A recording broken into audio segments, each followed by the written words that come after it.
Le 17 mars 1978, Laurent Mercier, facteur de 42 ans, au village de Beaumont-sur-Oise dans le Val d'Oise, quitte son domicile à 7h30 précise pour sa tournée matinale.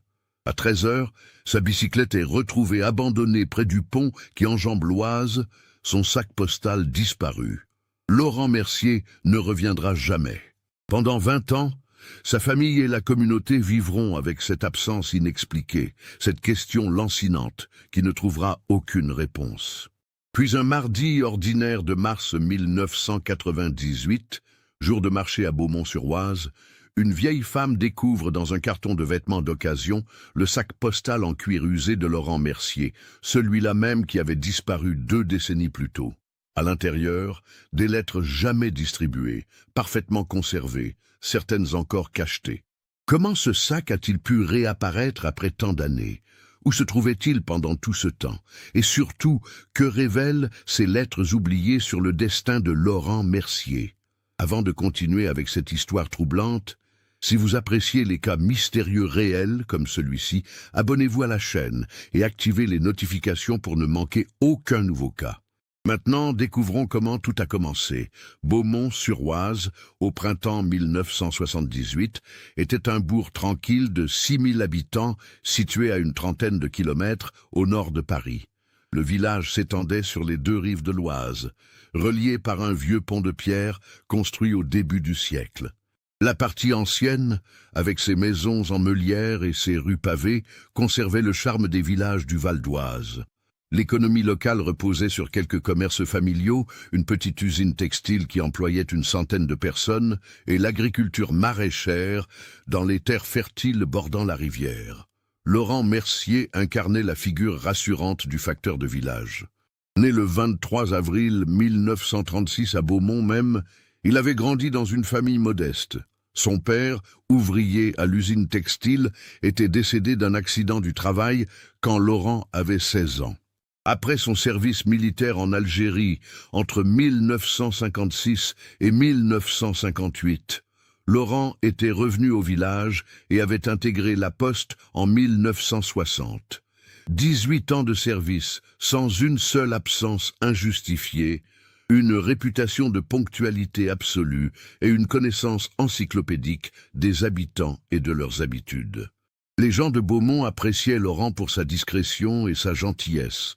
Chaque matin, il parcourait les mêmes rues, saluait les mêmes personnes, connaissait les dates d'anniversaire des enfants du quartier. Il avait cette capacité rare de se souvenir des petits détails de la vie de chacun, une vraie mémoire de village. Physiquement, Laurent était un homme de taille moyenne, mince, avec des cheveux châtains qui grisonnaient aux tempes. Il portait toujours l'uniforme réglementaire de la poste avec une fierté discrète, entretenait sa bicyclette de service comme si c'était un trésor, et possédait cette démarche reconnaissable entre toutes, légèrement chaloupée à cause d'une vieille blessure au genou contractée pendant la guerre. Élise Mercier, son épouse, enseignait au cours élémentaire de l'école primaire du village. Ils s'étaient rencontrés en 1962 lors d'une fête locale. Élise, originaire de Pontoise, s'était installée à Beaumont pour son premier poste d'institutrice. Leur mariage, célébré en juin 1963, avait été l'un des événements marquants de cette année-là au village. Le couple vivait dans une maison louée rue du Général Leclerc, une petite rue tranquille à proximité de l'école et du bureau de poste. 2 enfants étaient nés de cette union. Sophie en février 1964 et Julien en octobre 1962, juste avant le mariage. La vie des Mercier était simple, rythmée par les horaires scolaires et postaux. Laurent se levait chaque jour à 6h30, préparait le café pendant qu'Élise s'occupait des enfants. Il partait à pied au bureau de poste vers 7h, préparait son sac avec le courrier du jour et commençait sa tournée vers 7h30. Il rentrait habituellement vers 13h pour déjeuner en famille, puis repartait pour les distributions de l'après-midi, les mardis et jeudis. Les week-ends, la famille se promenait au bord de l'Oise ou rendait visite aux parents d'Élise à Pontoise. Laurent était un homme de routine, presque maniaque dans son organisation. Il notait tout dans un petit carnet noir qu'il gardait dans la poche de sa veste.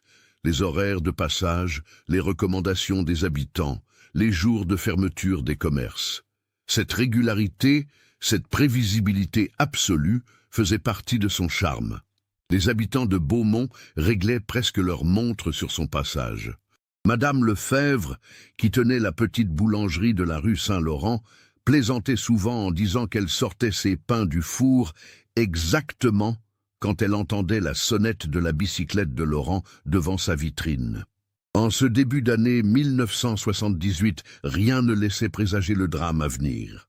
L'hiver avait été particulièrement rigoureux, avec plusieurs semaines de gel qui avaient ralenti le trafic fluvial sur l'Oise.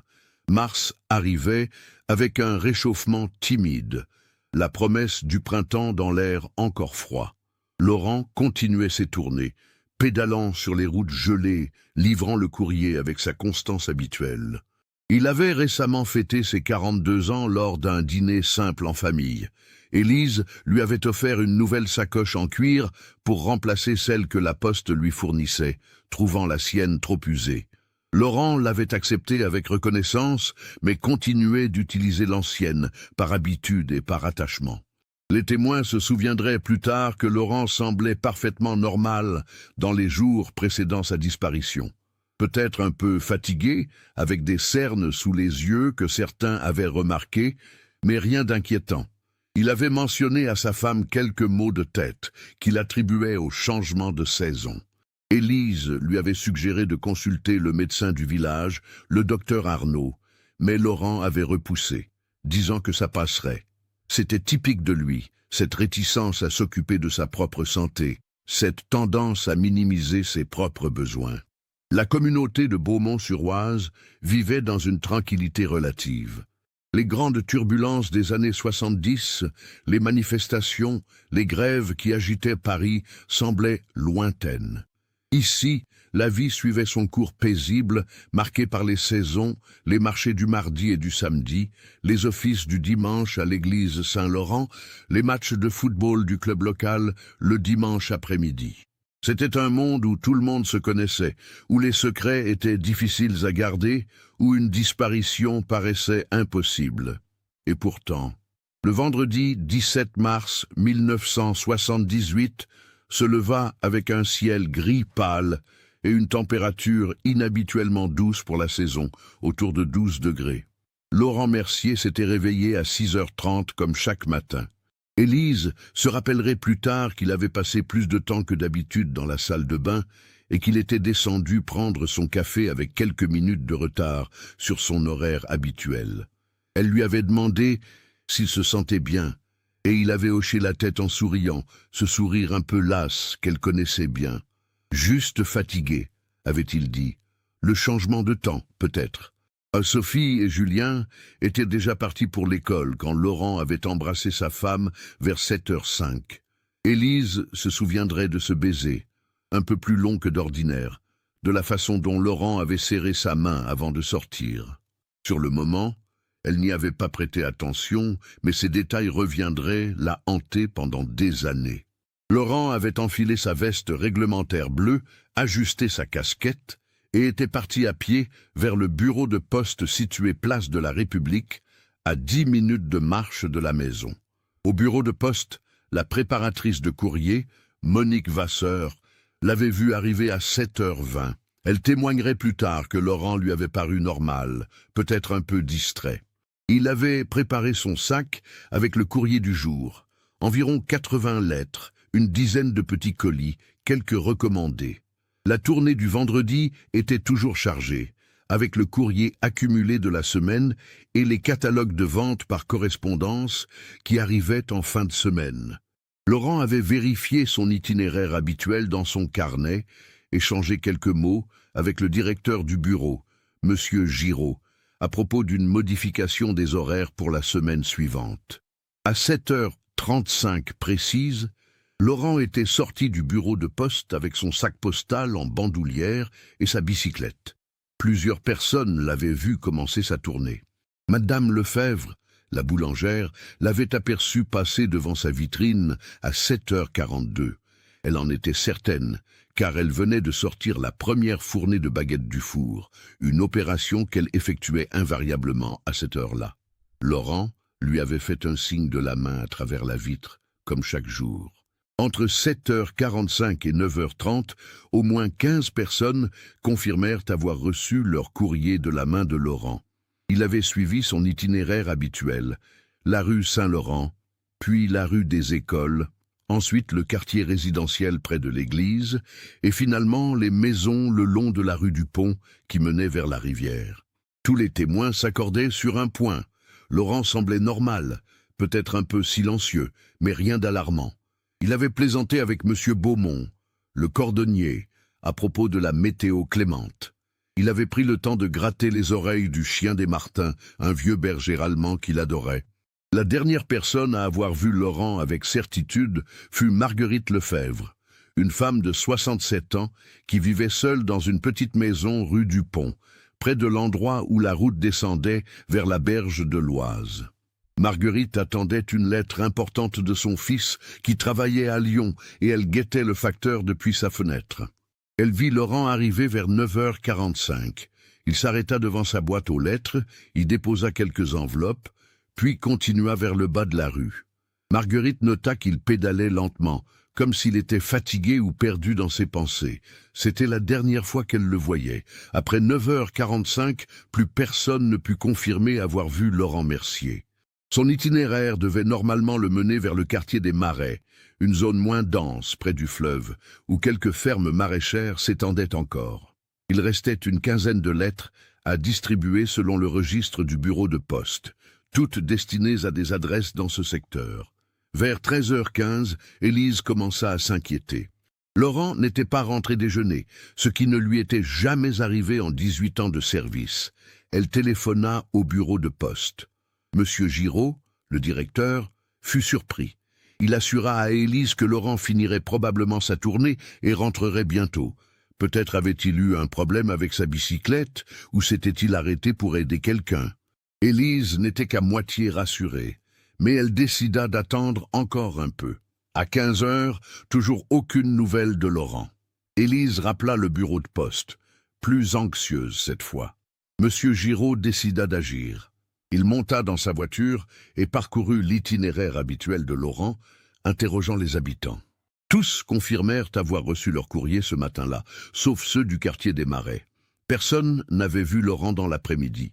Vers 16h30, un agriculteur nommé Robert Chevalier, qui possédait des terres près de la rivière, découvrit la bicyclette de service de Laurent abandonnée sur le bas-côté du chemin qui longeait l'Oise. La bicyclette était appuyée contre un saule, légèrement inclinée, comme si quelqu'un l'avait posée là rapidement. Pas de traces de lutte, pas de dégâts visibles. Mais le sac postal avait disparu. Robert Chevalier alerta immédiatement la gendarmerie de Beaumont. Le brigadier-chef, Henri Dumas, arriva sur les lieux vers 17h. Il examina la scène avec attention. La bicyclette était en parfait état, la chaîne bien huilée, les freins fonctionnels. Aucune trace de freinage brusque sur le gravier du chemin. Les environs immédiats ne révélaient rien de suspect. Pas de traces de pas inhabituels, pas de signes de violence. Le chemin était peu fréquenté, bordé d'un côté par la rivière et de l'autre par des champs en friche. À cette période de l'année, peu de gens empruntaient ce trajet isolé. Le brigadier Dumas organisa rapidement une première battue.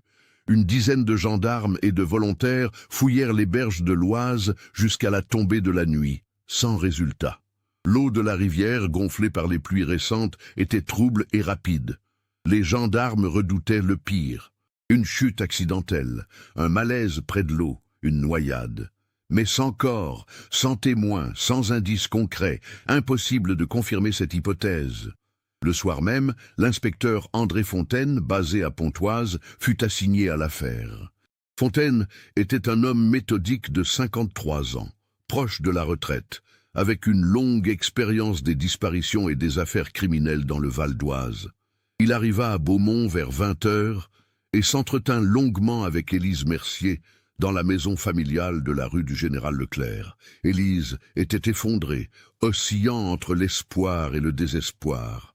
Sophie et Julien, 16 et 14 ans, étaient assis dans le salon, silencieux, incapables de comprendre ce qui arrivait. L'inspecteur Fontaine posa des questions précises. Laurent avait-il des problèmes de santé? Des dettes, des ennemis, des comportements inhabituels récemment? Élise répondit par la négative à toutes ces questions. Laurent était en bonne santé générale, à part ses maux de tête récents. Leurs finances étaient stables, sans dettes importantes. Laurent n'avait pas d'ennemis connus. C'était un homme discret, apprécié de tous. Son comportement n'avait pas changé, à part peut-être cette fatigue visible dans les derniers jours. Fontaine demanda à examiner les affaires personnelles de Laurent. Dans la chambre, il trouva les vêtements rangés avec soin, quelques livres sur l'histoire militaire, le fameux carnet noir où Laurent notait ses itinéraires. En le feuilletant, l'inspecteur remarqua des annotations méticuleuses, des horaires précis, des noms de rues, des notes sur les habitudes des habitants. Rien de suspect, juste le travail consciencieux d'un facteur dévoué. Il nota cependant une chose. Les 3 dernières pages du carnet avaient été arrachées proprement, laissant des fragments de papier dans la reliure. Quand Fontaine demanda à Élise si elle savait pourquoi, elle parut surprise. Laurent n'arrachait jamais de pages, il était trop méthodique pour cela. La nuit tomba sur Beaumont-sur-Oise, avec le mystère entier de la disparition de Laurent Mercier. Les gendarmes installèrent un périmètre de sécurité autour de l'endroit où la bicyclette avait été trouvée. Des plongeurs seraient appelés dès le lendemain pour explorer le fond de l'Oise. Mais déjà, une question taraudait tout le monde. Pourquoi le sac postal avait-il disparu? Si Laurent était tombé à l'eau, le sac aurait dû être là, près de la bicyclette. Si quelqu'un l'avait agressé, pourquoi voler un sac de facteurs rempli de lettres sans grande valeur? Et surtout, comment un homme pouvait-il disparaître en plein jour, sur un itinéraire qu'il connaissait par cœur, sans qu'un seul témoin ne remarque quoi que ce soit d'inhabituel? Les jours suivant la disparition de Laurent Mercier furent marqués par une mobilisation intense de la communauté et des autorités. Le samedi 18 mars, plus de 100 volontaires participèrent aux recherches. On fouilla systématiquement les berges de l'Oise sur plusieurs kilomètres, on explora les champs environnants, on interrogea chaque habitant du quartier des Marais. Les plongeurs de la gendarmerie explorèrent le lit de la rivière pendant 3 jours consécutifs, utilisant des sondes et des câbles de dragage. Ils ne trouvèrent rien, ni corps, ni sac postal, ni aucun objet appartenant à Laurent. L'inspecteur Fontaine mena une enquête minutieuse. Il interrogea plus de 50 personnes, reconstitua l'emploi du temps de Laurent minute par minute, vérifia ses comptes bancaires, ses antécédents, ses fréquentations. Tout confirmait l'image d'un homme ordinaire, sans secret apparent, sans raison de fuir ou de disparaître volontairement. Les relevés bancaires montraient une vie modeste mais stable. Aucun retrait important, aucune transaction suspecte. Le couple Mercier possédait quelques économies sur un livret, environ 15 000 francs, destiné à financer les études des enfants. Laurent n'avait pas de maîtresse, ne fréquentait pas les cafés, ne jouait pas, ne buvait pas au-delà du verre de vin occasionnel au repas. La théorie de l'accident domina les premières semaines. Un malaise cardiaque, une chute dans la rivière, un corps emporté par le courant jusqu'à la Seine. C'était l'explication la plus logique, même si elle laissait sans réponse la question du sac postal disparu. Fontaine émit l'hypothèse que Laurent, sentant un malaise venir, aurait pu poser son sac quelque part avant de s'effondrer, et que quelqu'un l'aurait ramassé par la suite, peut-être par peur d'être impliqué dans l'affaire. Mais qui? Et pourquoi ne pas l'avoir signalé? Une autre théorie émergea. Laurent aurait pu être victime d'une agression. Le sac postal contenait peut-être des recommandés de valeur, de l'argent, des chèques. Un voleur opportuniste aurait pu l'attaquer sur ce chemin isolé. Mais là encore, les incohérences s'accumulaient. Aucune trace de lutte, aucun témoin, aucun corps. Et pourquoi un agresseur aurait-il laissé la bicyclette qui avait une certaine valeur? Au fil des semaines, l'intensité des recherches diminua. La gendarmerie manquait de pistes concrètes. L'affaire fut progressivement classée comme disparition inquiétante, avec la possibilité d'un accident mortel dont le corps n'avait pas été retrouvé. Le dossier resta ouvert, mais sans éléments nouveaux. L'enquête piétinait. Pour Élise Mercier, ses premières semaines furent un cauchemar éveillé. Elle oscillait entre l'espoir fou que Laurent réapparaisse un jour, rentrant à la maison avec une explication logique, et la terreur glacée de ne jamais savoir ce qui lui était arrivé. Les nuits étaient les pires, quand le silence de la chambre lui rappelait l'absence irrémédiable. Elle se réveillait parfois en sursaut, persuadée d'avoir entendu la clé tourner dans la serrure, les pas familiers de Laurent dans l'escalier. Mais ce n'était que le vent, le grincement de la maison, les fantômes de l'espoir déçu. Les enfants réagirent différemment au drame. Sophie, 16 ans, se referma sur elle-même. Elle qui était une élève brillante et sociable devint silencieuse, distante, comme si elle se protégeait du monde extérieur en élevant des murs invisibles. Elle passa ses examens de fin d'année avec des notes correctes, mais sans l'excellence qui la caractérisait auparavant. Julien, 14 ans, manifesta sa douleur par la colère. Il se battit à l'école, sécha des cours, rentra tard à la maison. Il refusait de parler de son père, repoussait les tentatives de consolation. Seul dans sa chambre, il pleurait parfois en regardant la photo de Laurent en uniforme accrochée au mur. La communauté de Beaumont-sur-Oise se mobilisa autour de la famille Mercier. Des voisins apportèrent des repas, des collègues d'Élise proposèrent leur aide pour les courses et les tâches quotidiennes. Mais cette solidarité, aussi sincère fut-elle, ne pouvait combler le vide laissé par Laurent, et au fil des mois, la vie reprit son cours. Les gens retournèrent à leurs préoccupations, les conversations tournèrent vers d'autres sujets. La disparition du facteur devint une histoire que l'on racontait, un mystère local, puis progressivement un souvenir qui s'effaçait. Élise dut faire face à des problèmes pratiques terribles. Légalement, Laurent n'était ni mort ni vivant, sans certificat de décès. Impossible de toucher une quelconque assurance, impossible de régler la succession, impossible de tourner vraiment la page. Elle dut attendre 7 longues années avant de pouvoir demander une déclaration judiciaire de décès. 7 ans de limbes administratifs, où elle vivait dans un statut d'épouse sans mari, de veuve sans corps à enterrer. Financièrement, la situation devint difficile.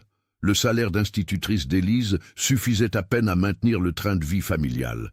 Elle dut accepter des cours particuliers le soir et le week-end pour joindre les deux bouts. Sophie trouva un petit emploi dans une librairie du village pendant les vacances scolaires. Julien, malgré sa colère, fit de même en travaillant dans une ferme locale durant l'été.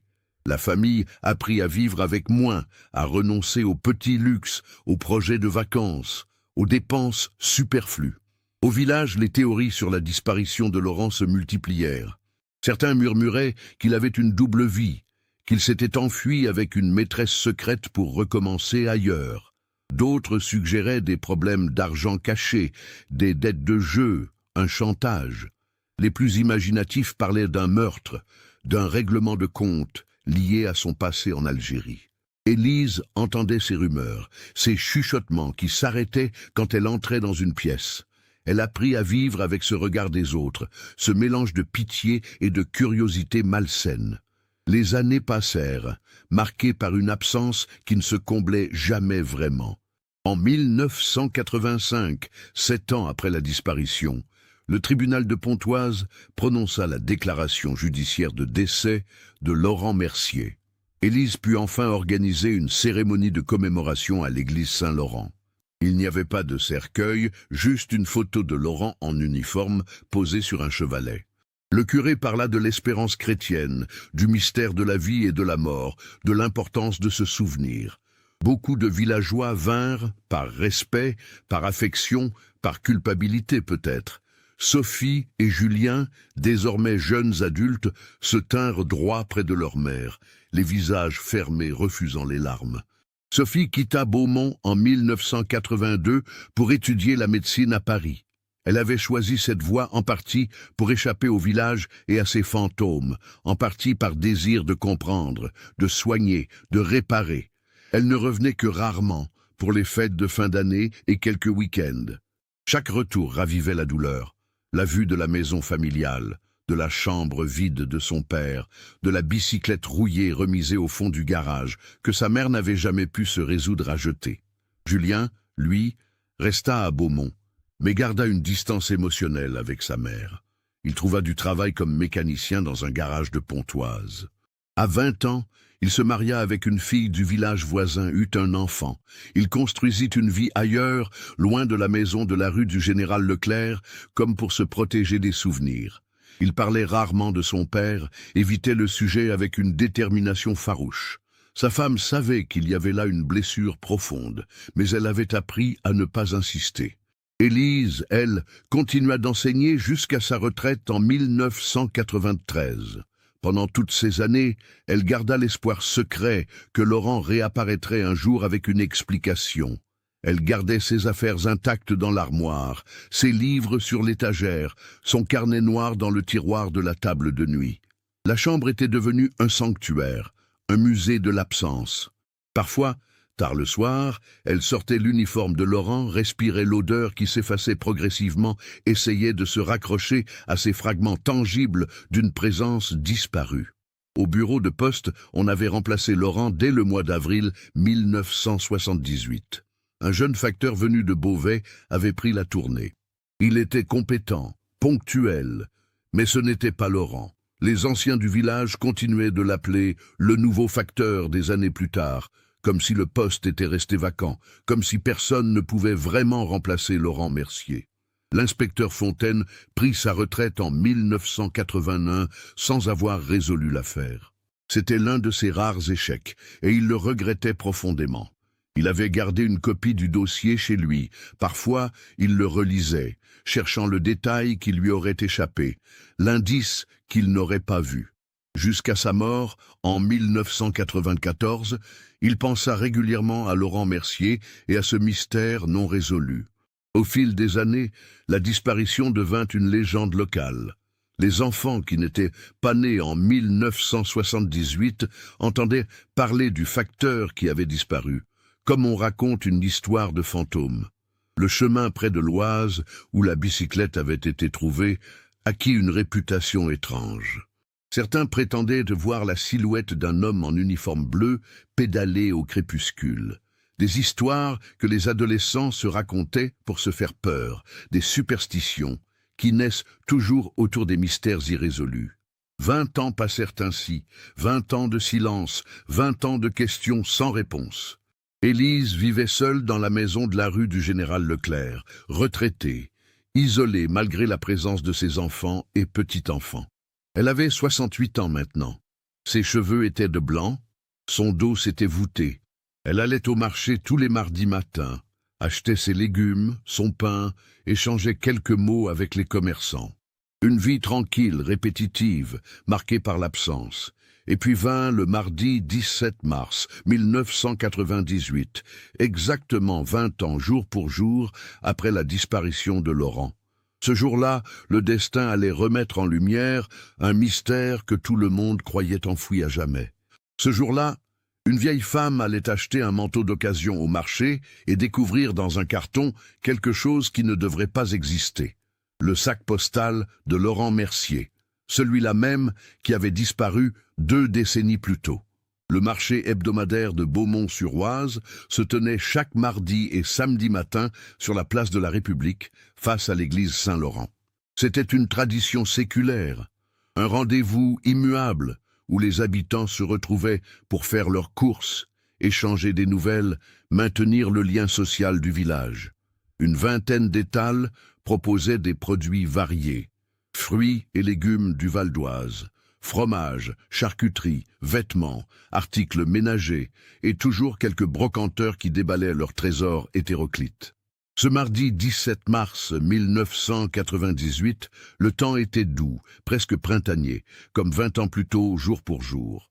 Vers 10 heures du matin, Claudine Roux, une retraitée de 72 ans qui vivait près de la place, flânait entre les étals.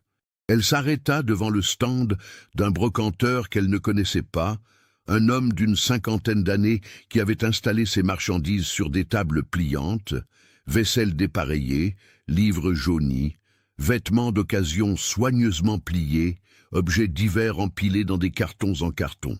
Claudine cherchait un manteau léger pour le printemps. Elle fouilla dans un carton contenant des vêtements pour femmes, quand ses doigts rencontrèrent quelque chose de dur sous un pullover. Intriguée, elle écarta les vêtements et découvrit une sacoche en cuir usé, de couleur marron foncé, avec une bandoulière en toile. La sacoche portait les marques du temps. Le cuir était craquelé, taché par endroits, la fermeture métallique ternie. Mais ce qui attira immédiatement l'attention de Claudine, ce fut l'inscription gravée sur une petite plaque de laiton fixée sur le rabat. PTT, la poste, et un numéro de série. Claudine sortit la sacoche du carton. Elle était lourde, visiblement remplie. Son cœur se mit à battre plus vite. Claudine habitait Beaumont depuis 40 ans. Elle connaissait l'histoire de Laurent Mercier, tout le village la connaissait. Cette sacoche ressemblait terriblement à celle qu'utilisaient les facteurs dans les années 70. Mais ce ne pouvait pas être. Si, elle s'adressa au brocanteur, un homme au visage buriné qui rangeait des assiettes. « Excusez-moi, cette sacoche, vous la vendez combien ?» Le brocanteur se retourna, jeta un œil distrait. « Ah, la vieille sacoche postale, je l'ai trouvée dans un lot que j'ai acheté la semaine dernière. 20 francs si ça vous intéresse. » « Où l'avez-vous trouvée exactement ?» demanda Claudine, la voix légèrement tremblante. « J'ai acheté le contenu d'une vieille grange à Persan, un village à quelques kilomètres d'ici. Les propriétaires déménageaient, ils vidaient tout. Il y avait des cartons de vêtements, des outils, un peu de tout. Cette sacoche était dans un des cartons, au fond. Pourquoi elle vous intéresse ?» Claudine ne répondit pas immédiatement. Ses mains tremblaient légèrement en ouvrant la fermeture de la sacoche. À l'intérieur, soigneusement rangées, se trouvaient des dizaines de lettres et de petits paquets.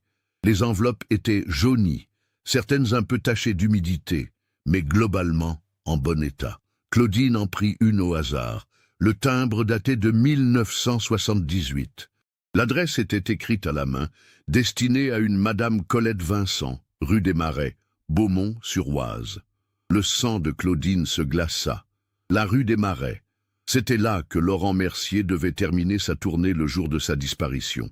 Ces lettres n'avaient jamais été distribuées. Elle en prit une autre, puis une autre. Toutes portaient des cachets de mars 1978. Toutes étaient adressées à des habitants de Beaumont ou des villages voisins.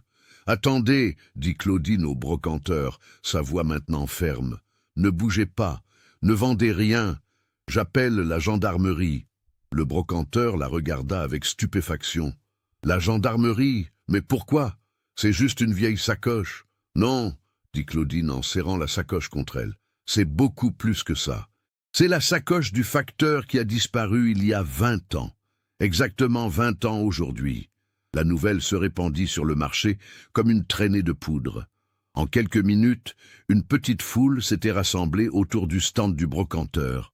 Les gens murmuraient, se bousculaient pour voir la sacoche. Certains se souvenaient de l'affaire, d'autres en avaient entendu parler. Le brocanteur, dépassé par les événements, ne savait plus que dire. La gendarmerie de Beaumont reçut l'appel de Claudine à 10h25. 2 gendarmes arrivèrent sur la place à 10h40. Ils examinèrent la sacoche, interrogèrent le brocanteur, prirent les coordonnées de Claudine. Le brigadier Pascal Morel, qui dirigeait la brigade locale depuis 5 ans, connaissait l'affaire Laurent Mercier par les archives. Il comprit immédiatement l'importance de la découverte.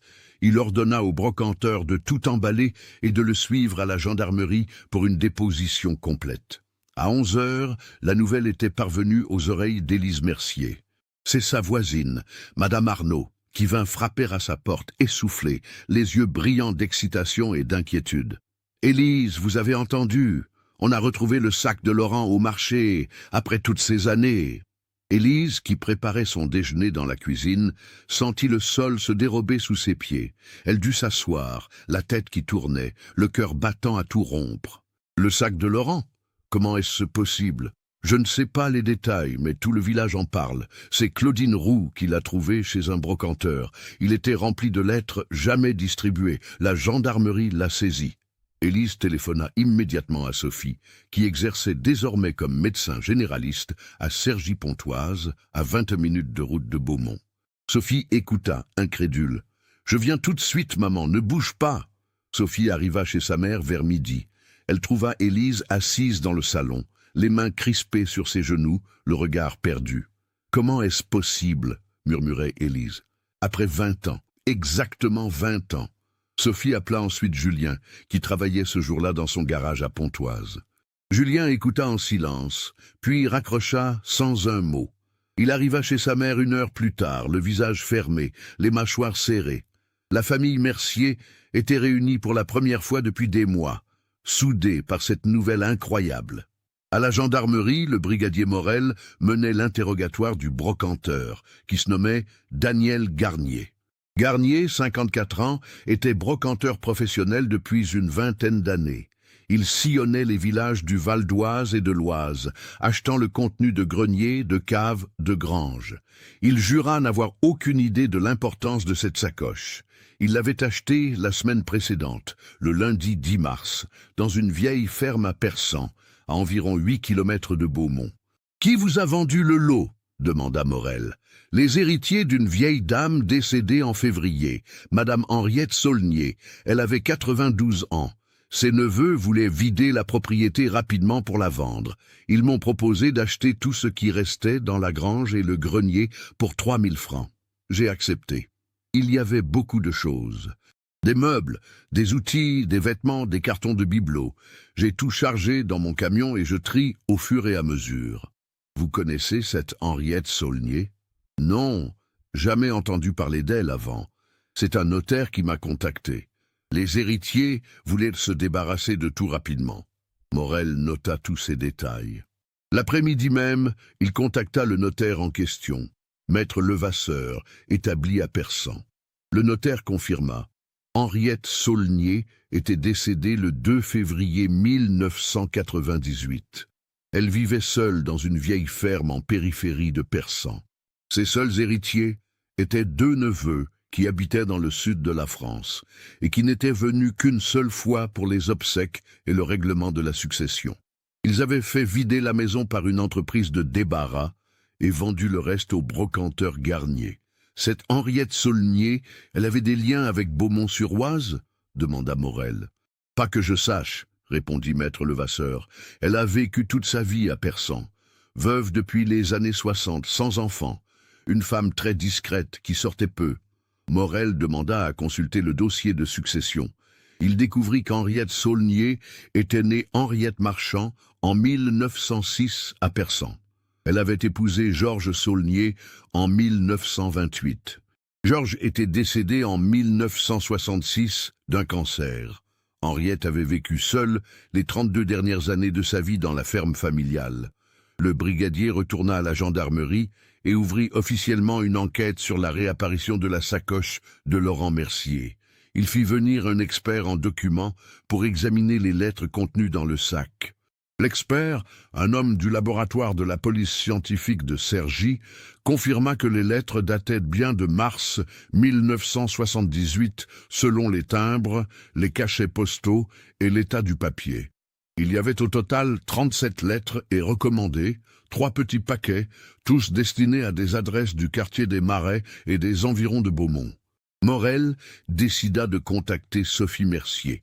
Il savait que l'affaire serait douloureuse pour la famille, mais il avait besoin de leur aide pour comprendre. Sophie vint à la gendarmerie le lendemain, accompagnée de sa mère. Morel leur montra la sacoche, les lettres.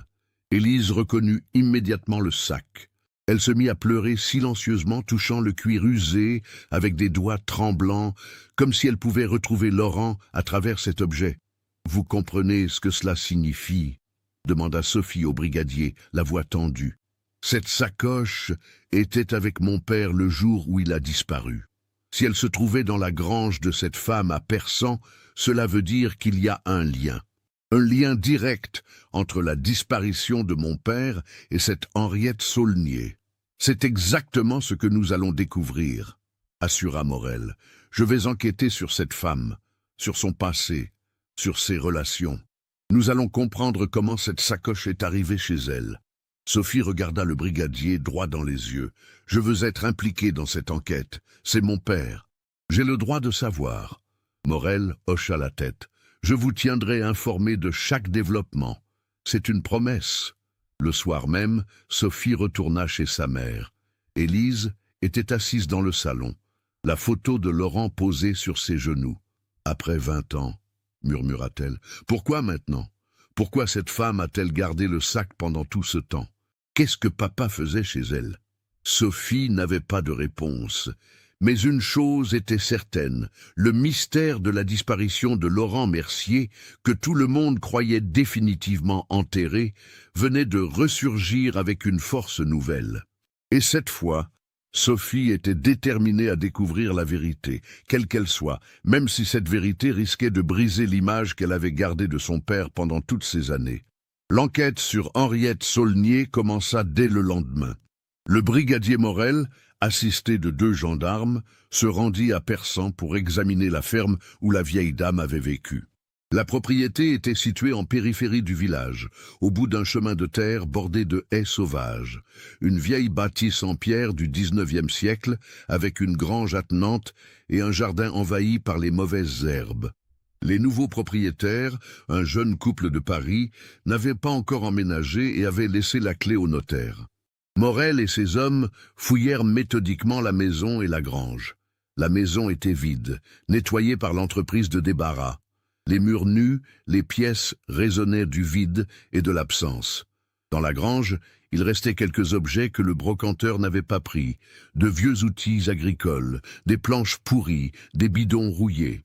Au fond, contre le mur de pierre, Morel découvrit un établi en bois massif avec des tiroirs. La plupart étaient vides, mais dans le dernier tiroir du bas, il trouva un vieux journal intime recouvert de cuir noir. Le journal appartenait à Henriette. Les premières pages dataient de 1967, l'année suivant la mort de son mari. L'écriture était petite, serrée, légèrement tremblante avec l'âge. Morel feuilleta les pages. Il s'agissait principalement de notes quotidiennes, la météo, les travaux au jardin, les visites rares de voisins. Une vie solitaire, répétitive, marquée par le veuvage et l'isolement. Puis Morel arriva aux pages de mars 1978. Le 17 mars 1978, Henriette avait écrit « Aujourd'hui, quelque chose de terrible s'est produit. Je ne peux pas en parler, je ne peux pas l'écrire. Mon Dieu, pardonnez-moi, qu'ai-je fait ?» Les jours suivants, les entrées devinrent encore plus cryptiques. « Je ne dors plus, je vois son visage partout. Comment ai-je pu ?» Le 23 mars. « Je dois garder le secret, personne ne doit savoir, jamais. » Le 30 mars. « J'ai caché ses affaires dans la grange. Personne ne les trouvera là. C'est mieux ainsi. » Morel sentit son pouls s'accélérer. Ces entrées suggéraient clairement qu'Henriette Saulnier savait quelque chose sur la disparition de Laurent. Mais quoi exactement? Les mots restaient vagues, comme si elle avait peur de commettre ses secrets au papier. Il continua de feuilleter le journal. Les mois suivants, Henriette mentionnait régulièrement le secret, le fardeau, la culpabilité. En juillet 1978, elle écrivit « J'ai lu dans le journal que la famille n'a pas de réponse. Je devrais parler, mais je ne peux pas. Que diraient les gens? Comment pourrais-je vivre avec le jugement ?» Morel ramena le journal à la gendarmerie et contacta immédiatement Sophie Mercier. Ils se rencontrèrent dans le bureau du brigadier. Sophie lut les passages du journal, le visage de plus en plus pâle. « Cette femme savait ce qui était arrivé à mon père », dit-elle, la voix tremblante de colère et de chagrin. Pendant 20 ans, elle a gardé le silence. « Pourquoi? Qu'a-t-elle fait ?»« C'est ce que nous allons découvrir », assura Morel. « Mais pour cela, nous devons en apprendre plus sur Henriette Saulnier et sur sa vie à l'époque de la disparition de votre père. » L'enquête s'intensifia. Morel interrogea les voisins d'Henriette à Persan. La plupart étaient des personnes âgées qu'il avait connues superficiellement. Il la décrivait comme une femme discrète, solitaire, qui parlait peu et sortait rarement. Elle faisait ses courses au village une fois par semaine, allait à la messe le dimanche, mais ne se mêlait pas à la vie sociale de Persan. Depuis la mort de son mari, elle vivait pratiquement en recluse. Un voisin, M. Dufour, 85 ans, se souvenait cependant d'un détail intéressant. En mars 78, j'avais remarqué qu'Henriette semblait troublée. Je l'avais croisée un jour au village. Elle avait l'air hagard, comme si elle n'avait pas dormi. Je lui avais demandé si tout allait bien. Elle m'avait répondu brièvement que oui, et s'était éloignée rapidement. Après ça, je ne l'ai presque plus vue pendant plusieurs semaines. Elle restait enfermée chez elle. Morel demanda à consulter les archives de la Poste. Il voulait savoir si Laurent Mercier avait eu des raisons professionnelles de se rendre à Persan le jour de sa disparition. Mais selon les registres, la tournée de Laurent se limitait strictement à Beaumont-sur-Oise et aux hameaux immédiatement voisins. Persan était desservi par un autre bureau de poste, un autre facteur. Laurent n'avait aucune raison officielle d'aller là-bas. Sophie, de son côté, mena sa propre enquête. Elle retourna à la maison familiale et fouilla dans les affaires de son père que sa mère avait conservées. Elle relut le carnet noir de Laurent, celui où il notait ses itinéraires. Elle remarqua, comme l'avait fait l'inspecteur Fontaine 20 ans plus tôt, que les dernières pages avaient été arrachées. Pourquoi? Qu'y avait-il écrit sur ces pages? Elle interrogea sa mère sur les semaines précédant la disparition. « Maman, tu te souviens de quelque chose d'inhabituel? Papa était-il préoccupé? Nerveux ?» Élise réfléchit longuement. « Il était fatigué, je te l'ai dit. Il avait des maux de tête. Mais maintenant que tu me le demandes, il y a autre chose. Quelques jours avant sa disparition, il avait reçu une lettre. Une lettre qu'il avait lue et immédiatement brûlée dans la cheminée. Je lui avais demandé ce que c'était. Il m'avait dit que ce n'était rien, une vieille histoire qui revenait. Je n'avais pas insisté. Tu sais comment il était, discret, renfermé sur certaines choses. Une vieille histoire? Quelle histoire? Je ne sais pas. Il n'a jamais voulu m'en parler. » Sophie sentit qu'elle touchait à quelque chose d'important. Une lettre mystérieuse, des pages arrachées d'un carnet, une femme à Persan qui gardait un secret terrible. Tous ces éléments devaient être liés, mais comment? Elle retourna voir le brigadier Morel et lui fit part de la découverte de sa mère. Morel nota soigneusement. Une lettre qui le préoccupait. C'est intéressant. Malheureusement, si elle a été brûlée, nous ne saurons jamais ce qu'elle contenait. Sauf si nous trouvons qui l'a envoyée, répliqua Sophie. Morel eut une idée. Il retourna aux lettres non distribuées trouvées dans la sacoche de Laurent. L'expert les avait toutes examinées et cataloguées. Morel les passa en revue une par une. La plupart étaient des lettres ordinaires, des factures, des correspondances familiales, des publicités. Mais il y avait un recommandé qui attira son attention. Il était adressé à un certain monsieur Henri Marchand, rue des Marais, Beaumont-sur-Oise. Marchand. Le nom de jeune fille d'Henriette Saulnier était Marchand. Était-ce une coïncidence? Morel vérifia dans les archives de l'état civil. Henri Marchand était le frère aîné d'Henriette. Il était né en 1904 à Persan, avait déménagé à Beaumont dans les années 50 et était décédé en 1981. Il avait vécu au numéro 14 de la rue des Marais, une petite maison près de la rivière. Morel se rendit à cette adresse. La maison était maintenant occupée par une jeune famille qu'il avait achetée dans les années 90. Il ne connaissait rien de l'ancien propriétaire. Morel interrogea les voisins les plus âgés. Une vieille dame, Madame Fontaine, se souvenait d'Henri Marchand. Un homme taciturne, célibataire, il travaillait comme ouvrier agricole dans les fermes environnantes. Il vivait seul, ne parlait à personne. Il est mort d'une crise cardiaque en 81. Je me souviens que sa sœur, une femme de Persan, était venue pour les obsèques. Elle avait hérité de la maison et l'avait vendue rapidement. Sa sœur, c'était Henriette Saulnier? Je crois, oui. Je ne me souviens pas bien d'elle. Elle n'est venue qu'une seule fois pour l'enterrement. Morel retourna à la gendarmerie avec ses informations. Le lien se précisait. Laurent devait livrer un recommandé à Henri Marchand le jour de sa disparition. Henri Marchand était le frère d'Henriette Saulnier. Henriette avait gardé la sacoche de Laurent pendant 20 ans. Il y avait forcément un lien. Morel ouvrit le recommandé avec l'autorisation du procureur. À l'intérieur, une lettre manuscrite signée par un notaire de Paris. La lettre informait Henri Marchand qu'il était mentionné dans le testament d'un certain Édouard Villers, décédé en février 1978. Édouard Villers avait légué à Henri Marchand une somme de 50 000 francs, une somme considérable pour l'époque.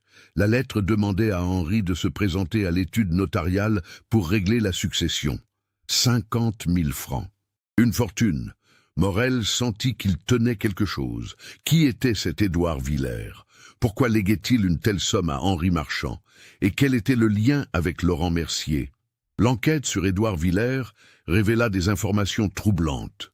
Villers était un ancien colonel de l'armée française, retraité, qui avait vécu à Paris. Il était décédé le 15 février 1978 à l'âge de 84 ans. Il n'avait pas d'héritier direct. Son testament mentionnait plusieurs legs à des œuvres caritatives et à quelques personnes, dont Henri Marchand. Morel fouilla dans le dossier militaire de Villers. Il découvrit que le colonel avait servi en Algérie dans les années 50 pendant la guerre. Et là, un nom familier apparut dans les documents. Laurent Mercier. Laurent avait servi sous les ordres du colonel Villers entre 1956 et 1958. Ils s'étaient connus en Algérie. Sophie, lorsqu'elle apprit cette connexion, fut stupéfaite. Mon père a servi en Algérie, je le savais, mais il ne parlait jamais de cette période. Il disait que c'était du passé, qu'il voulait oublier. Ma mère m'a dit qu'il avait eu des cauchemars pendant des années après son retour. Morel continua de creuser. Il découvrit dans les archives militaires un rapport disciplinaire datant de 1957.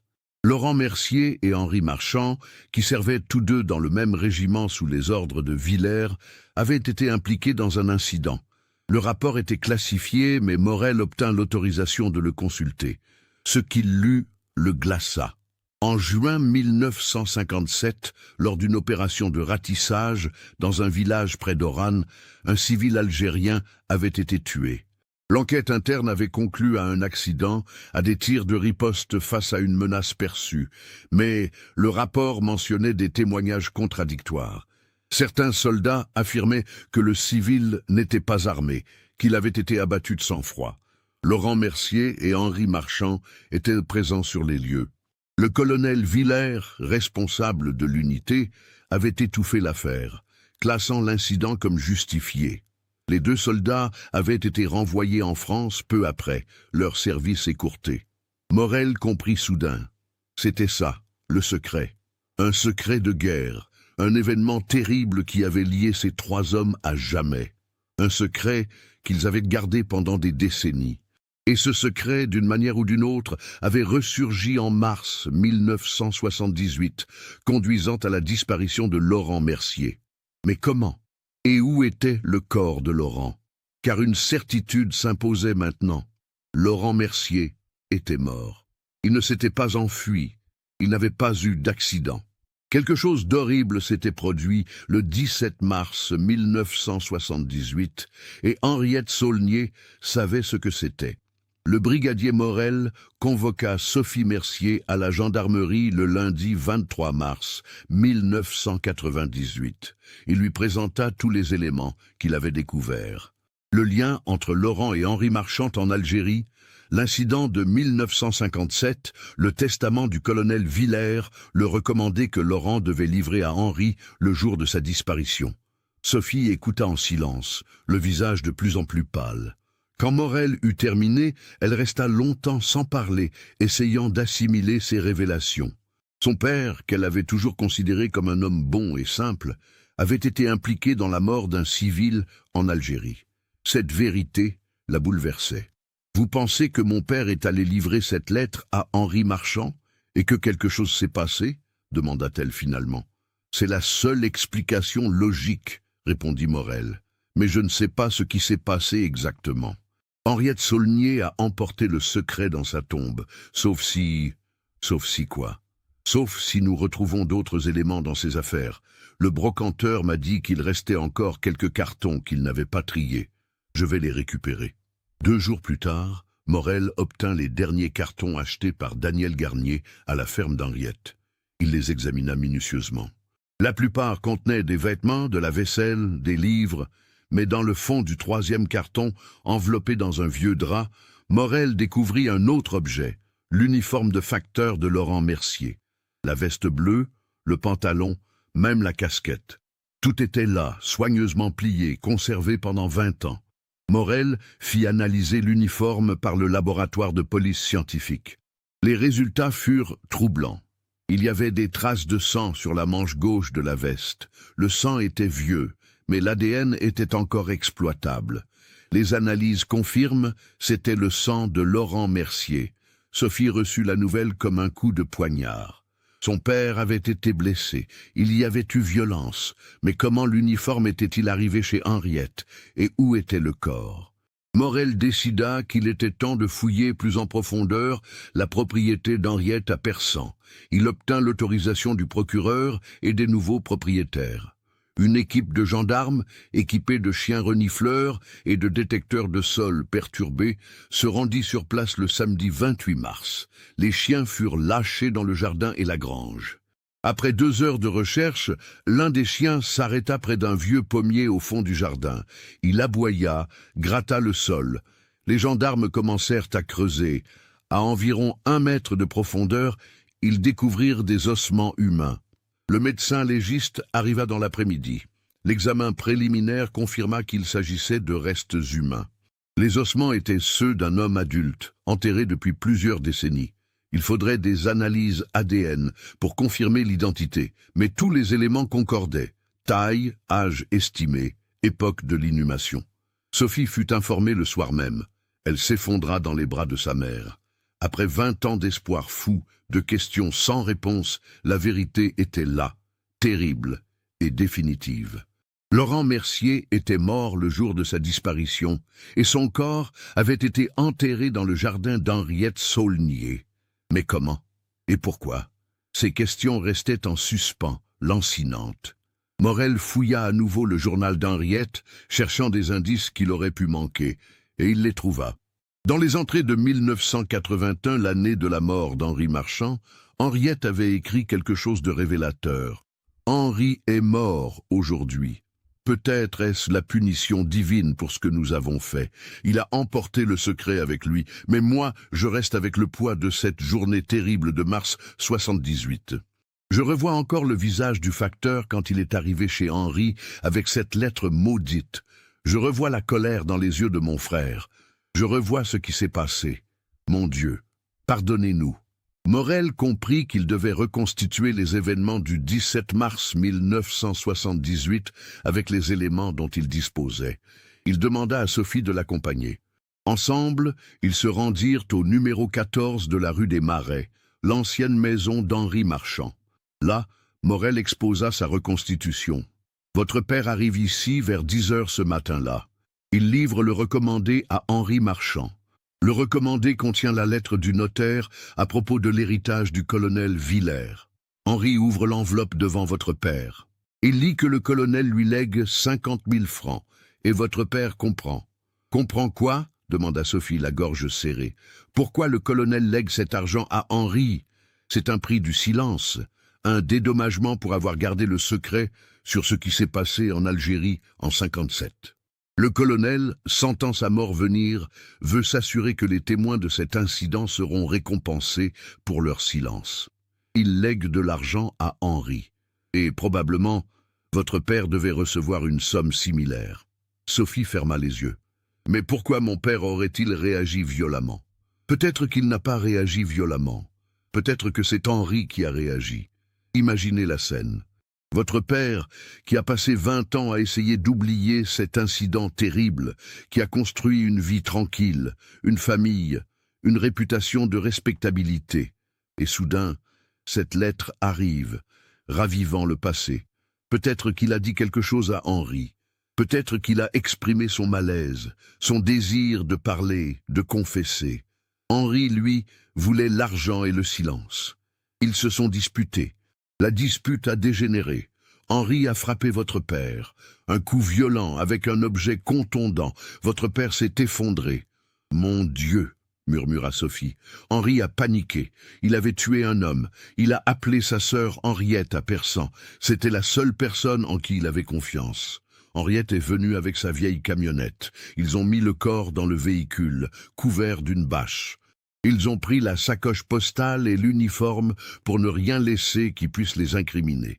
Ils ont laissé la bicyclette près de la rivière pour faire croire à un accident ou à une fuite. Ensuite, ils ont ramené le corps chez Henriette à Persan. Elle l'a enterré dans son jardin, sous le pommier. Elle a gardé la sacoche et l'uniforme dans sa grange, incapable de s'en débarrasser, comme des témoins muets de son crime. Sophie pleurait maintenant, des larmes silencieuses qui coulaient sur ses joues. Mon père est mort pour de l'argent, pour un secret de guerre qu'il voulait peut-être révéler. Henri Marchand n'a jamais touché l'héritage, continua Morel. Il est mort 3 ans plus tard d'une crise cardiaque. L'argent est resté chez le notaire, puis a été versé à d'autres bénéficiaires après l'expiration des délais légaux. Henriette a vécu avec ce secret pendant 20 ans, rongée par la culpabilité. Elle l'a écrit dans son journal, mais n'a jamais eu le courage de parler. Elle est morte en emportant cette vérité, et c'est seulement par le hasard d'une vente aux enchères que tout a ressurgi. Sophie regarda la maison, cette petite bâtisse ordinaire où son père avait trouvé la mort. Il n'y aura jamais de procès, n'est-ce pas? Les coupables sont morts. Non, il n'y aura pas de procès, confirma Morel doucement.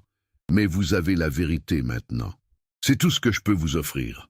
Les semaines suivantes furent dédiées aux analyses finales et aux formalités administratives. L'ADN extrait des ossements fut comparé à celui de Sophie et de Julien.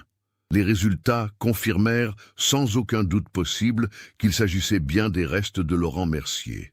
Le médecin légiste établit la cause probable de la mort. Traumatisme crânien sévère causé par un coup violent porté avec un objet contondant.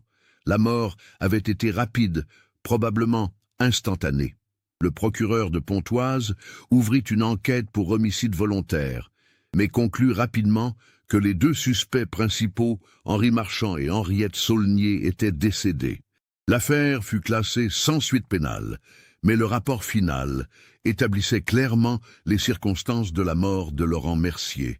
Sophie demanda à récupérer les restes de son père pour leur donner une sépulture digne. Le 25 avril 1998, Laurent Mercier fut enfin enterré au cimetière de Beaumont-sur-Oise, 38 jours après la découverte de sa sacoche au marché. Une centaine de personnes assistèrent à la cérémonie. La famille, les anciens collègues de la Poste, des habitants du village qui se souvenaient encore du facteur disparu. Le maire de Beaumont prononça un éloge, parlant d'un homme dévoué, d'un serviteur de la communauté, d'une victime innocente, d'un drame lié à un passé qu'il voulait oublier. Élise se tenait près de la tombe, soutenue par ses enfants. Elle avait maintenant 68 ans, le dos voûté, les cheveux blancs. Après 20 ans d'attente, elle pouvait enfin pleurer son mari, faire son deuil véritablement. Elle posa une rose blanche sur le cercueil et murmura des mots que personne n'entendit. Peut-être des excuses pour ne pas avoir insisté quand Laurent avait brûlé cette lettre mystérieuse. Peut-être des mots d'amour, simples et éternels. Peut-être juste un adieu. Sophie et Julien se tenaient de chaque côté de leur mère. Julien pleurait ouvertement pour la première fois depuis la disparition. Toute la colère, toute la rancœur qu'il avait accumulée pendant ces années s'échappait en sanglots profonds. Sophie, elle, restait digne, le visage grave, les yeux secs. Elle avait pleuré toutes ses larmes dans les semaines précédentes. Maintenant, elle ressentait surtout une profonde tristesse pour son père, cet homme qui avait porté le poids d'un secret terrible, qui avait essayé de construire une vie normale malgré les fantômes du passé, et qui était mort pour avoir peut-être voulu faire la bonne chose. Après la cérémonie, les villageois se dispersèrent lentement. Certains vinrent présenter leurs condoléances à la famille, exprimer leur soulagement que le mystère soit enfin résolu, même si la vérité était douloureuse. Madame Lefebvre, la vieille boulangère qui avait vu Laurent pour la dernière fois ce matin de mars 78, serra longuement la main d'Élise. « Au moins maintenant, il peut reposer en paix », dit-elle simplement. Dans les jours suivants, Sophie retourna plusieurs fois sur la tombe de son père. Elle lui parlait, lui racontait sa vie, ses regrets de ne pas l'avoir mieux connu, son désir de comprendre ce qu'il avait vécu en Algérie. Elle avait fait des recherches sur l'incident de juin 57. Elle avait découvert que le civil tué s'appelait Karim Ben Ali, qu'il avait 32 ans, qu'il laissait une femme et 3 enfants. Cette famille aussi avait souffert. Cette famille aussi avait perdu un être cher à cause de la guerre et de ses horreurs. Sophie décida de faire quelque chose qui semblait important. Elle écrivit une lettre à la famille Ben Ali en Algérie. Elle expliqua qui était son père, ce qui s'était passé, comment il était mort peut-être en partie à cause du poids de cet incident ancien. Elle présenta ses excuses au nom de Laurent, sachant que cela ne changerait rien, mais espérant que ces mots apporteraient une forme de paix. Elle ne reçut jamais de réponse, mais elle avait fait ce qui lui semblait juste. Le brigadier Morel continua son enquête pour établir tous les détails. Il retrouva le notaire qui avait géré la succession du colonel Villers. Celui-ci confirma que le colonel avait voulu léguer des sommes importantes à plusieurs anciens soldats de son unité en Algérie, dont Laurent Mercier. Mais Laurent n'avait jamais reçu sa lettre puisqu'il était mort le jour même. L'argent, non réclamé, avait été reversé à des œuvres caritatives après les délais légaux. Le colonel Villers, sur son lit de mort, avait probablement voulu soulager sa conscience en récompensant ceux qui avaient gardé le silence sur les exactions commises pendant la guerre. Une tentative pathétique d'acheter le pardon et l'oubli. Élise, après l'enterrement, prit une décision difficile. Elle vendit la maison de la rue du Général Leclerc. Elle ne pouvait plus vivre là, entourée des fantômes et des souvenirs. Elle acheta un petit appartement à Pontoise, près de Sophie. Elle voulait se rapprocher de sa fille, reconstruire une relation qu'elle sentait fragile. Sophie l'accueillit avec soulagement. Elles passèrent des soirées à parler de Laurent, à partager leurs souvenirs, à penser leurs blessures mutuelles. Julien, lui, eut plus de mal à accepter la vérité. Il ressentait de la colère envers son père pour avoir gardé ses secrets, envers Henri Marchand et Henriette Saulnier pour leur lâcheté, envers le système militaire qui avait couvert ses crimes. Il suivit une thérapie pendant plusieurs mois pour traiter le traumatisme. Progressivement, il apprit à voir son père non plus comme un héros idéalisé ou comme un menteur, mais comme un homme complexe, imparfait, qui avait fait des erreurs et essayé de vivre avec elles. Le village de Beaumont-sur-Oise parla longtemps de l'affaire. Les journaux locaux et même quelques médias nationaux couvrirent l'histoire. Le mystère du facteur disparu résolu après 20 ans, titraient les articles. L'histoire fascinait. Le sac postal réapparu au marché. Les secrets de guerre, le meurtre, l'enterrement clandestin. C'était le genre d'histoire qui marquait une communauté pour toujours. À la poste, une petite plaque commémorative fut installée dans le hall du bureau de Beaumont. On y lisait « À la mémoire de Laurent Mercier, facteur de cette commune de 1960 à 1978, disparu tragiquement dans l'exercice de ses fonctions. Que son dévouement au service public ne soit jamais oublié. » La formulation était pudique, ne mentionnant pas les circonstances réelles de sa mort. Mais pour ceux qui connaissaient l'histoire, ces mots résonnaient avec une ironie amère. Sophie retourna une dernière fois à Persan, à la ferme où son père avait été enterré pendant 20 ans. Les nouveaux propriétaires lui permirent de se recueillir près du vieux pommier. Elle resta là longtemps, regardant cet arbre qui avait fleuri et donné des fruits pendant 2 décennies, ignorant le secret enfoui sous ses racines. Elle pensa à la nature cyclique de la vie, à la façon dont les secrets finissent toujours par émerger, même des années plus tard. Elle pensa à son père, à son corps reposant dans cette terre étrangère, et elle pleura une dernière fois. En rentrant chez elle ce soir-là, Sophie ouvrit le carnet noir de son père qu'elle avait conservé. Elle regarda les pages arrachées, ces 3 pages qui manquaient. Elle comprit maintenant ce qu'elles devaient contenir.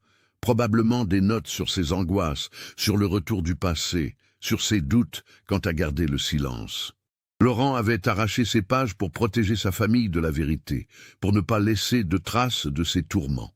Il avait voulu épargner à ses proches la honte et la douleur de connaître son secret. Mais les secrets ont une vie propre. Ils ne meurent jamais vraiment. Ils attendent dans l'ombre, dans des carnets déchirés, dans des sacoches oubliées, dans des journaux intimes cachés au fond de tiroirs. Et un jour, d'une manière ou d'une autre, ils reviennent à la lumière. Sophie ferma le carnet et le rangea dans une boîte avec d'autres souvenirs de son père. Des photos, des lettres, sa montre arrêtée à l'heure de sa mort, l'insigne de la poste qu'il portait sur son uniforme. Elle garderait ces objets précieusement, non pas pour entretenir la douleur, mais pour se souvenir que son père, malgré tout, avait été un homme qui avait essayé de bien faire, qui avait aimé sa famille, qui avait été victime des circonstances et du poids écrasant du passé. L'affaire Laurent Mercier se referma ainsi, 20 ans après son ouverture. Une histoire de guerre, de secret, de culpabilité et de destin. Une histoire typiquement humaine dans sa complexité, dans ses zones d'ombre, dans son mélange de faiblesse et de courage. Une histoire qui rappelait que les actes du passé ne disparaissent jamais vraiment, qu'ils continuent de façonner les vies longtemps après, qu'ils peuvent revenir hanter même les plus innocents. Et au marché de Beaumont-sur-Oise, chaque mardi et samedi, les gens continuaient de faire leurs courses, d'acheter leurs légumes et leurs vêtements d'occasion. Parfois, quelqu'un racontait à un nouveau venu l'histoire du facteur et du sac postal. L'histoire était devenue une légende locale, un avertissement peut-être sur les dangers de garder des secrets, sur le prix du silence, sur l'importance de la vérité. La vie continuait, comme toujours. Mais désormais, quand les villageois croisaient le facteur dans les rues, ils le saluaient peut-être avec un peu plus de respect, un peu plus de reconnaissance. Car ils se souvenaient de Laurent Mercier, l'homme qui avait disparu avec ses lettres et qui était finalement revenu, 20 ans plus tard, par l'intermédiaire d'une vieille sacoche en cuir trouvée par hasard au marché un matin de printemps.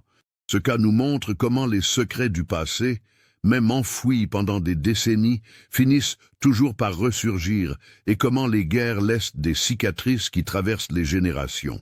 Laurent Mercier n'était ni un héros, ni un criminel. Juste un homme ordinaire pris dans l'engrenage de l'histoire. Un homme qui a porté le poids d'événements terribles et qui en a payé le prix ultime. Qu'en pensez-vous? Auriez-vous remarqué les indices subtils tout au long de cette histoire, la lettre brûlée, les pages arrachées du carnet, le lien avec l'Algérie? Partagez vos réflexions dans les commentaires. Si vous avez apprécié cette enquête approfondie dans les méandres d'un mystère réel, n'oubliez pas de vous abonner à la chaîne et d'activer les notifications pour ne manquer aucun nouveau cas. Laissez un pouce levé si cette histoire vous a touché et partagez-la avec quelqu'un qui s'intéresse aux mystères authentiques et aux histoires vraies. Merci de nous avoir suivis dans cette reconstitution troublante d'un drame oublié.